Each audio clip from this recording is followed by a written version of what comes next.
आपका अपना channel India A1 news, जो रखे आपको A1।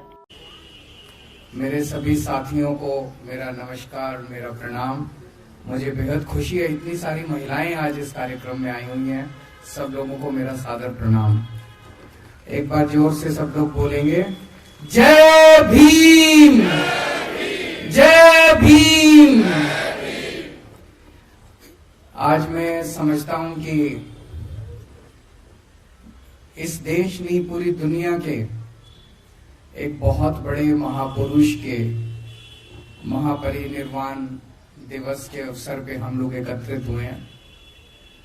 हम पूरे दिल से उनको अपनी श्रद्धांजलि अर्पित करते हैं और उनसे हर कदम पे हमें गाइड करें, ऐसा उनसे हम आशीर्वाद मांगते हैं। मैं उन्हें महापुरुष क्यों कह रहा हूं? मैं उनके जीवन के कुछ किस्से आप लोगों को सुनाना चाहूंगा। ये किस्से मैं पहले कई बार दोहरा चुका हूं, लेकिन आज फिर दोहराऊंगा ताकि आप लोग भी आगे जाके सब लोगों को इसके बारे में बताएं और ज्यादा से ज्यादा लोगों को उनके जीवन से प्रेरणा मिले, ऐसी मेरी इच्छा है। हम सब जानते हैं कि बाबा साहब एक बहुत बहुत गरीब परिवार में पैदा हुए थे। बाबा साहब दलित परिवार में पैदा हुए थे। उनके घर में खाने को भी नहीं था, 3 टाइम की रोटी भी नहीं मिलती थी। बहुत ज्यादा गरीब थे। छुआछूत इतनी ज्यादा थी उन दिनों में, इतनी ज्यादा थी कि स्कूल जाते थे, अपनी टाट अपने साथ लेके जाया करते थे। क्लास में उनको घुसने नहीं दिया जाता था, उनको बाहर बैठा दिया जाता था। तो आप सोच के देखो, इमेजिन करो कि अंदर क्लास चल रही है, टीचर अंदर क्लास में पढ़ा रहा है और बाहर एक बच्चा बैठा है जो अंदर टीचर पढ़ा रहा है उसको बाहर बैठ के सुन रहा है। इस तरह से उन्होंने अपनी प्रारंभिक शिक्षा पूरी की। उनको पानी भी, उस घड़े से पानी नहीं पीने दिया जाता था जो घड़ा बाकी बच्चों के लिए होता था। इस तरह से करते करते उन्होंने अपनी प्रारंभिक शिक्षा पूरी की। उन्होंने स्कूल की शिक्षा पूरी की, कॉलेज की शिक्षा पूरी की। उसके बाद 1913 में वो अमेरिका में कोलंबिया यूनिवर्सिटी में पढ़ने चले गए। कोलंबिया यूनिवर्सिटी दुनिया की आज के टाइम पे भी दुनिया की सबसे बड़ी यूनिवर्सिटीज में मानी जाती है। कोलंबिया यूनिवर्सिटी में आज भी एडमिशन लेना नामुमकिन सा है। हमारे अपने बच्चे, आप सब लोग जितने यहाँ बैठे हैं, कई मंत्री बैठे हैं, कई एमएलए बैठे हैं, कई आम आदमी पार्टी के ऑफिस बेरर्स बैठे हैं, राज्यसभा मेंबर बैठे हैं। आप लोगों के भी बच्चे अगर आज कोलंबिया यूनिवर्सिटी में एडमिशन लेना चाहें, आसान काम नहीं है, बहुत मुश्किल काम है। तो आप सोच सकते हो कि कितने इंटेलिजेंट रहे होंगे वो, कितने प्रतिभाशाली रहे होंगे वो, कि 1913 में उनको कोलंबिया यूनिवर्सिटी में एडमिशन मिला। पहली बात मैं ये सोचता हूं, एडमिशन कैसे मिला? आज अगर आपको अमेरिका, फ्रांस, जापान, इटली किसी यूनिवर्सिटी में एडमिशन लेना हो, आप क्या करते हो? गूगल पे जाते हो, सर्च मारते हो, उसका फॉर्म डाउनलोड करते हो, फिर फॉर्म भरते हो, फॉर्म अप्लाई कर देते हो। उन दिनों में तो गूगल भी नहीं होता था, उन दिनों में तो कुछ भी नहीं था, इंटरनेट भी नहीं था। मैं ये सोच रहा था कि एक इतना गरीब बच्चा, एक पिछड़े गांव का रहने वाला बच्चा, उसको बताया किसने कि कोई कोलंबिया यूनिवर्सिटी भी होती है, कोई अमेरिका भी होता है देश, कोई कोलंबिया यूनिवर्सिटी भी होती है। उस कोलंबिया यूनिवर्सिटी में ऐसे फॉर्म मिलता है, यहां से फॉर्म मिलता है। किसने बताया होगा उनको?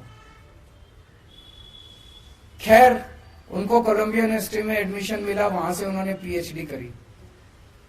पर वो पढ़ाई को इतना ज्यादा तवज्जो देते थे, इतना तवज्जो देते थे कि उनका एक पीएचडी से मन नहीं भरा। फिर उन्होंने दूसरी पीएचडी के लिए अप्लाई करा। कहां करा?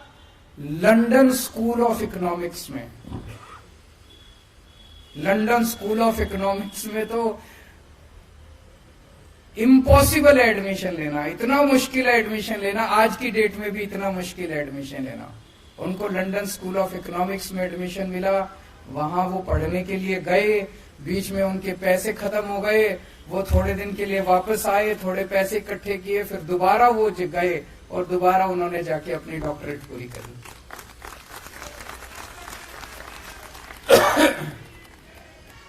उन्होंने बहुत ज्यादा शिक्षा को महत्व दिया, बहुत ज्यादा। मैं तो कई बार ये सोचता हूं कि वो टाइम के पहले, हमारे देश का दुर्भाग्य है कि टाइम के पहले हम लोगों को छोड़ के चले गए। अगर 10 साल और रह जाते, वो 15 साल और रह जाते, मैं समझता हूं कि अपने जीते जी वो देश के सारे सरकारी स्कूल ठीक कर जाते। आज 75 साल हो गए देश को, 75 साल में इन सारे लोगों ने मिलकर देश के सरकारी स्कूलों का बेड़ा गर्क कर दिया। इन लोगों ने, शिक्षा इनके एजेंडा में ही नहीं है। कोई पार्टी नहीं चाहती कि देश के बच्चों को, गरीब बच्चों को शिक्षा मिले। अकेला वो शख्स, मैं उठा के देखता हूं इतिहास, पूरे इतिहास में आजादी ने बहुत बड़े बड़े सूरमा पैदा किए, अकेला वो शख्स है जिसने शिक्षा को महत्व दिया और किसी ने शिक्षा के बारे में बात नहीं करी। क्योंकि उसने भुगता था, उस शख्स ने भुगता था, उसने उस गरीबी से निकल के और उसने इतनी अच्छी शिक्षा प्राप्त की थी। आज भी आप देख लो, इन सारी पार्टियों ने हमारा सारा एजेंडा चोरी कर लिया। सबसे पहले तो हम ही थे, हम जाके कहते थे केजरीवाल की गारंटी, केजरीवाल की गारंटी के कहते थे कि नहीं कहते थे। अब ये वाले भी कह रहे हैं गारंटी, वो वाले भी कह रहे हैं गारंटी। घोषणा पत्र, संकल्प पत्र, मैनिफेस्टो, सारे गारंटी, इसकी गारंटी, उसकी गारंटी, सारे गारंटी दे रहे हैं। सारे फ्री बिजली की बात कर रहे हैं, सारे फ्री इसकी बात कर रहे हैं, उसकी। शिक्षा की बात आज भी कोई नहीं कर रहा। शिक्षा की गारंटी केवल और केवल आम आदमी पार्टी दे सकती है। क्यों? हम बाबा साहब अम्बेडकर के चेले हैं।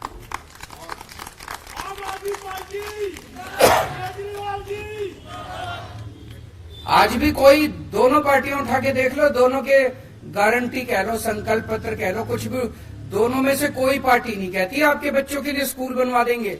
दोनों में से कोई पार्टी नहीं कहती सरकारी स्कूल ठीक कर देंगे, फ्री में ये दे देंगे, फ्री में वो दे देंगे। शिक्षा की बात केवल आम आदमी पार्टी करती है और कोई पार्टी नहीं करती। तो शिक्षा के ऊपर आम आदमी पार्टी ने बहुत काम किया है, क्योंकि हमें दिल से लगता है कि हम बहुत आम लोग हैं। ये जितने अपने एमएलए हैं, 90% से ज्यादा अपने एमएलए कोई पार्टी के किसी नेता के या किसी उसके बच्चे नहीं है, कोई पॉलिटिक्स से नहीं आए थे। हम सब लोग आम लोग हैं, आम जिंदगी से आए और एक आम आदमी की समस्या को समझते हैं।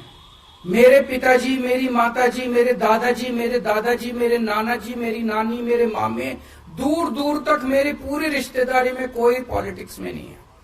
हम पॉलिटिक्स से नहीं आए।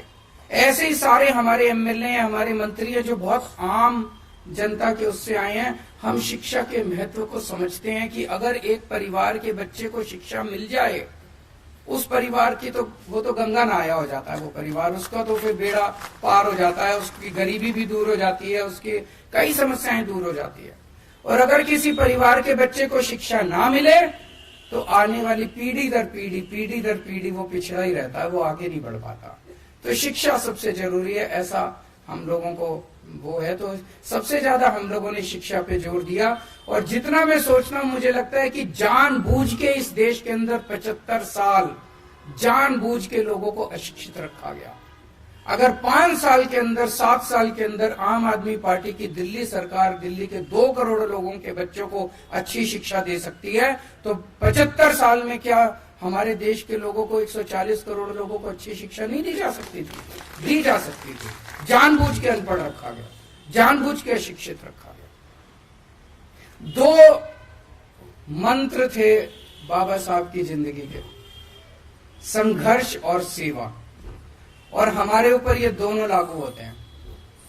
जब अपनी 70 में से 67 सीट आई थी, तो मैंने सोचा था चलो अब संघर्ष पूरा हुआ, अब सेवा करेंगे। लेकिन इन्होंने जो तंग करा हम लोगों को, काम नहीं करने दिया, इतने अड़चन अड़ाई, इतने एक के बाद एक कानून लेके आ रहे हैं, ये भी पावर हमारी, ये भी पावर हमारी। केजरीवाल की कोई पावर नहीं है कि बिना पावर के भी हमने इतना काम कर दिया। तो तब मेरे को अब लगने लगा कि आम आदमी पार्टी तो पैदा ही संघर्ष के लिए हुई है। जो जो आम आदमी पार्टी में आए वो ये सोच ले भाई ये कांटों का ताज है।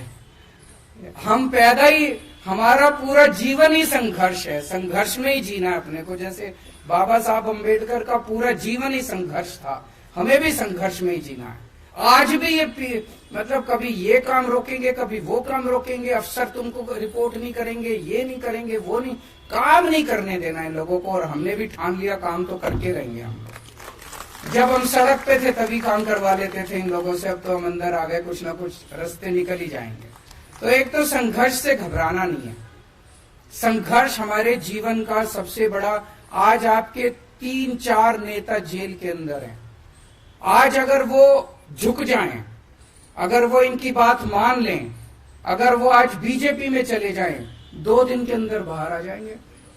मनीष सिसोदिया को देखो, उनकी वाइफ कितनी बीमार है, कितनी ज्यादा बीमार है। उनका बेटा कनाडा में है, उनके घर में उनका ख्याल रखने वाला कोई नहीं है, लेकिन फिर भी 10 महीने हो गए जेल में उनको। आज अगर मनीष सिसोदिया बीजेपी के साथ हाथ मिला लें, अपना अच्छी जिंदगी जिएंगे, लेकिन नहीं। बाबा साहब अम्बेडकर के और भगत सिंह के चेले हैं, मर जाएंगे, कट जाएंगे, लेकिन झुकेंगे नहीं। देश के लिए लड़ने के लिए आए हैं, देश के लिए अपने असूलों से कभी समझौता नहीं होगा। बाबा साहब अम्बेडकर की भी जिंदगी आप पढ़ो, कितने ऐसे मौके आए जब उनको कहा गया समझौता कर लो, इस चीज पे समझौता कर लो, उस चीज पे है ना, कि कितने सारे ऐसे मौके आए, कभी समझौता नहीं किया उन्होंने किसी चीज पे समझौता। हमें भी समझौता नहीं करना, देश के साथ समझौता नहीं होगा, मुल्क के साथ समझौता नहीं होगा, जनता के लिए दूसरी चीज सेवा। भगवान, हमने पिछले जन्म में कुछ अच्छे काम करे होंगे, जो हम जैसे आम लोग, छोटे छोटे परिवारों से आए हुए लोग, छोटे छोटे बैकग्राउंड से आए हुए लोग, मध्यम परिवार के इतने सारे हम एमएलए, हम सारे लोग, हमको ऊपर वाले ने कितना बड़ा मौका दे दिया। कोई एमएलए बन गया, कोई मंत्री बन गया, कोई मुख्यमंत्री बन गया। इसको हमें एक अवसर के रूप में देखना है कि ऊपर वाले ने अवसर दिया है। ऊपर वाला हर एक किसी को ऊपर वाला पैसे दे देता है, किसी को ऊपर वाला सत्ता दे देता है, किसी को ऊपर वाला कुछ दे देता है। लेकिन अगर उसको घमंड हो जाए, अहंकार हो जाए कि ये मेरे को तो मेरी वजह से मिला और मैं पता नहीं कितना हूं, बस खत्म है वो आदमी। हमें ये सोचना है कि ये भगवान ने हमें दूसरों की सेवा करने के लिए सत्ता दी है, भोगने के लिए सत्ता नहीं दी। तो इस सत्ता को हमें सेवा के लिए इस्तेमाल करना। जितनी भी बहुत अड़चने हैं, मेरे पास कई एमएलए आते हैं, जी ये काम नहीं हो रहा, वो काम नहीं हो रहा, बहुत अड़चने आएंगी, सारे कोशिश करेंगे। आपसे आज ये आपके काम में अड़चन क्यों डाल रहे हैं? आज अगर आप सक्सेसफुल नहीं होते, सफल नहीं होते, कोई अड़चने नहीं आती। आज अगर आप स्कूलों का काम नहीं करते, अस्पतालों का काम नहीं करते, महिलाओं का सफर फ्री नहीं करते, बिजली फ्री नहीं करते, पानी फ्री नहीं करते, तीर्थ यात्रा फ्री नहीं करते, कोई अड़चन डालने वाला नहीं था। अगली बार दिल्ली हार जाते, उनको पता था, उनको पता है दिल्ली अब आपसे कोई नहीं छीन सकता। दिल्ली के लोग आपसे बहुत प्यार करते हैं, दिल्ली के लोग आपको छोड़ने वाले नहीं है, इसीलिए वो छीनने के लिए अड़चन तो डालेंगे। जितनी अड़चन डाल रहे हैं उतना आपको खुश होना चाहिए कि हम सफल हो रहे हैं, और उनकी नींद हराम कर रखी है, इसीलिए वो अड़चन डाल रहे हैं। तो अड़चनों को पार कर करके आपको सेवा करनी पड़ेगी, और सेवा के लिए ही पैदा हुए हैं, सेवा जरूर करनी खूब। दूसरी चीज, सबकी सेवा करनी है, चाहे वो बीजेपी वाला हो, चाहे वो कांग्रेस वाला हो, चाहे वो आम आदमी पार्टी वाला, उसमें कोई वो नहीं करना। हमें कई बार मन में आता है ये तो बीजेपी वाला, इसका मैं काम क्यों करूं, उसका भी काम करना, उसका भी दिल जीतना है। एक दिन ऐसा आएगा जब दिल्ली के 2.5 करोड़ लोग आम आदमी पार्टी के मेंबर होंगे, और एक दिन ऐसा आएगा जब देश के 140 करोड़ लोग आम आदमी पार्टी के मेंबर होंगे। और आम आदमी पार्टी से मेरा मतलब आम आदमी पार्टी नहीं है, मेरा मतलब मुल्क है। मुल्क के लिए काम करना है अपने को। अगर कल को मुल्क और आम आदमी पार्टी के बीच में चुनना हो तो आम आदमी पार्टी को लात मार देना, मुल्क के लिए काम करेंगे। तो अपने को, मैंने कोरोना के टाइम में ये बहुत अच्छा एग्जाम्पल देखा था। कोरोना के टाइम में मैं देखता था कि तीनों पार्टियों के लोग मिल गए थे, आपस में ऑक्सीजन की जरूरत है, ये कांग्रेस वाला उसको फोन कर रहा है, वो उसको फोन कर रहा है, हाँ भी है, ऑक्सीजन का सिलेंडर है। दिलीप बताया करता था, दिलीप पांडे अपना कोऑर्डिनेट करता था सारा, और इतनी अच्छे तरीके से तीनों पार्टियों ने मिलकर काम किया था। वही स्पिरिट अपने को रखनी है। हम कोई दुश्मन थोड़ी है एक दूसरे के, एक ही तो मुल्क के लोग हैं। पता नहीं क्यों इतना जहर भर लिया हम लोगों ने आपस में एक दूसरे के दिल। तो सबका काम करना है, सबकी सेवा करनी है। आज हम दिल्ली के अंदर जो काम कर रहे हैं, बच्चों को अच्छी शिक्षा दी, हमारे पास क्या है? हमारे पास तो कुछ भी नहीं है। पकड़ लोग हैं, ना पैसे अपने पास, ना आदमी अपने पास, बस लोगों का आशीर्वाद है।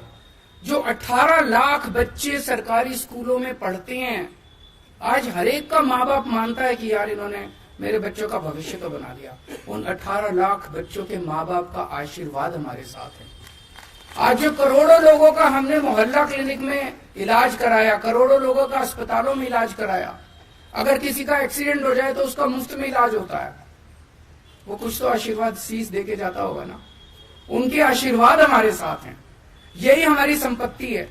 तो सेवा करनी है, संघर्ष करते रहना पड़ेगा, पूरी जिंदगी संघर्ष करना पड़ेगा। हताश मत होना, डरना मत। और आज बाबा साहब अंबेडकर के महापरिनिर्वाण दिवस के अवसर पे ये अपने अपने मन में कसम खा के जाओ कि उसी रास्ते पर पूरा जीवन उनका संघर्ष ही तो था। आखिरी दम तक संघर्ष कर रहे थे वो। कितने किस्म किस्म के संघर्ष किए उन्होंने, राजनीतिक लेवल पे, सामाजिक लेवल पे, हर स्तर पे उन्होंने संघर्ष किया। जीवन ही संघर्ष है। जिस दिन जीवन में हमने समझौते कर लिए और हम कमजोर पड़ गए, उस दिन जिंदगी खत्म है तुम्हारी। आज एमएलए हो, कल एमएलए भी नहीं बचोगे। यही तो, समझौता नहीं करना, आगे बढ़ना है, मजबूती के साथ आगे बढ़ना है। और संघर्ष में ही खुशी ढूंढनी है, उसी में खुशी आने लगेगी जिस दिन संघर्ष को अपने जीवन का हिस्सा बना लेंगे। बहुत बहुत शुक्रिया।